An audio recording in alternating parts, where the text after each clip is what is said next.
김판호 목사의 5분 칼럼.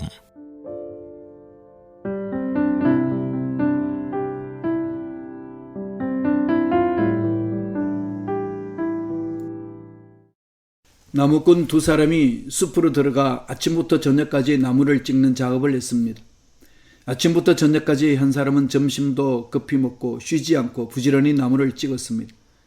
다른 한 사람은 서너 차례 쉬어가며 일을 했습니다. 그런데 집에 돌아갈 때가 되어 두 사람이 작업한 것을 비교해보니 쉬며 일한 사람이 더 많은 나무를 벤 것을 알 수 있었습니다. 종일 쉼없이 일한 나무꾼이 의아해하며 아니 너는 나보다 훨씬 많이 쉬었는데 어떻게 나보다 결과가 좋은 거지? 묻자 그는 이렇게 대답했습니다. 나는 쉬면서 도끼를 다듬고 날을 세우고 있었다네. 현대인은 끊임없이 자신을 채찍질합니다. 하루 종일 쉼없이 도끼질을 한 나무꾼처럼 학업과 취업, 결혼과 자녀 양육, 그리고 노후 준비까지 세상이 정해진 기준에 맞추기 위해 쉬지 않고 달려가기에 바쁩니다. 하면 된다는 구호는 모든 사람을 무한 경쟁의 장으로 밀어넣었습니다. 과로와 스트레스, 번아웃 증후군이라는 말은 낯설지 않습니다. 제독 철학자 한병철은 이 시대를 피로사회로 규정합니다.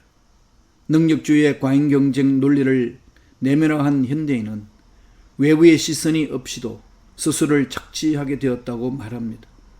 누가 움직이라고 해서 움직이는 것이 아니라 활동하지 않고는 견딜 수 없기 때문에 움직인다는 것입니다. 그러면서 그는 이렇게 과도한 몰아붙임의 결과는 절망과 무력감이라고 지적합니다. 휴가의 영어 vacation은 비우다, 떠나가다, 자유롭게 하다는 의미의 동사 vacate에서 유래했습니다. 또 휴가를 즐긴다는 의미의 영어 recreation은 다시 새롭게 라는 의미의 접두어 리와 창조, 창작이라는 의미의 creation이 합성된 말로서 재창조한다, 새롭게 만들다는 뜻을 가집니다. 이렇듯 여가는 단순히 쉬는 시간, 일하고 남는 시간이 아니라 우리를 강하게 하고 새롭게 함으로 삶을 지탱할 수 있게 합니다. 잠시 성장을 멈추고 마디를 만들어냄으로써 더 높게 곧게 자라는 대나무와 같이 쉼표가 문장과 음악을 더 풍성하게 만들어주듯이 쉼과 여가는 우리의 삶을 더 풍성하고 의미 있게 만들어주기 때문입니다.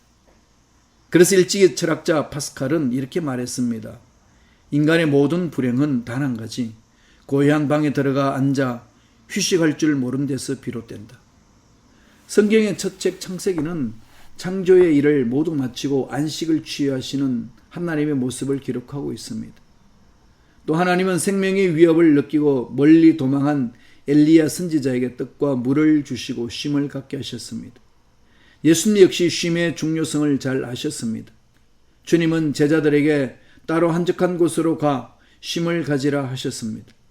예수님 자신도 수시로 한적한 곳을 찾아 구별된 시간을 가짐으로써 몸과 마음을 쉬는 시간을 가지셨습니다. 예수님의 소문은 더욱 널리 퍼져서 많은 사람이 예수님의 말씀도 듣고 병도 고치려고 모여들었다.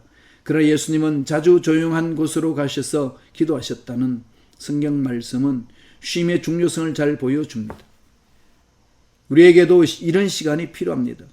성과를 강조하는 세상의 외침이 사라진 조용한 곳, 나의 명함이 아니라 나의 존재를 생각할 수 있는 한적한 장소가 필요합니다. 무의와 심심함, 휴식을 통해 삶의 의미를 되새기고 끊임없이 자신을 채찍질하는 대신 타자와의 관계를 회복하고 새로운 영감을 얻는 시간, 몸과 마음의 힘을 얻는 시간이 필요하기 때문입니다. 안식이란 그저 아무것도 하지 않는 무의의 시간이 아닙니다. 개혁주의 영성신학자 마르바트는 그침, 쉼, 받아들임, 누림을 제안합니다. 성공지향의 세상이 가르쳐준 욕심과 근심을 그치고 하나님의 말씀 안에서 쉼을 얻으라는 것입니다. 그리고 나의 뜻과 야망 대신 하나님의 요구와 뜻을 받아들임으로써 하나님께서 허락하신 축제와 같은 삶을 누리라는 것입니다. 코로나19로 몸과 마음이 지친 사람들이 많이 있습니다. 일상이 제약을 받고 미래를 알 수 없는 날들이 계속되면서 우월을 호소하는 사람도 많습니다. 경제적인 어려움을 호소하는 사람도 많고 외로움과 불안에 시달리는 사람도 늘어나고 있습니다. 하지만 우리에게는 죽음과 고독으로 힘들어하던 엘리야에게 쉼을 허락하신 하나님이 계십니다. 삶의 의지를 잃어버린 제자들에게 떡과 고기를 먹이며 힘과 위로를 주셨던 예수님께서 오늘 우리에게도 쉼을 주기 원하십니다. 성 어거스틴은 주님 안에서 내가 안식을 얻기까지는 안식을 얻을 수 없다고 했습니다. 청취자 여러분, 우리도 잠시 쉬어갑시다. 조용하고 한적한 곳을 찾아 몸과 마음의 도끼 날을 벼리는 시간을 가져봅시다. 분주한 일상을 잠시 뒤로 하고 무뎌진 도끼의 날을 가는 시간, 더 풍성한 수확을 위한 지혜와 힘을 얻는 시간으로 만들어 봅시다.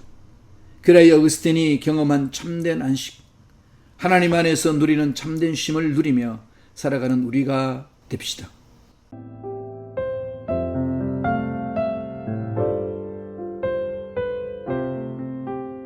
지금까지 순복음 시카고 교회 김판호 목사님의 5분 칼럼이었습니다. 신앙 상담이나 문의는 전화 773-456-6780 456-6780번으로 연락 주시기 바랍니다.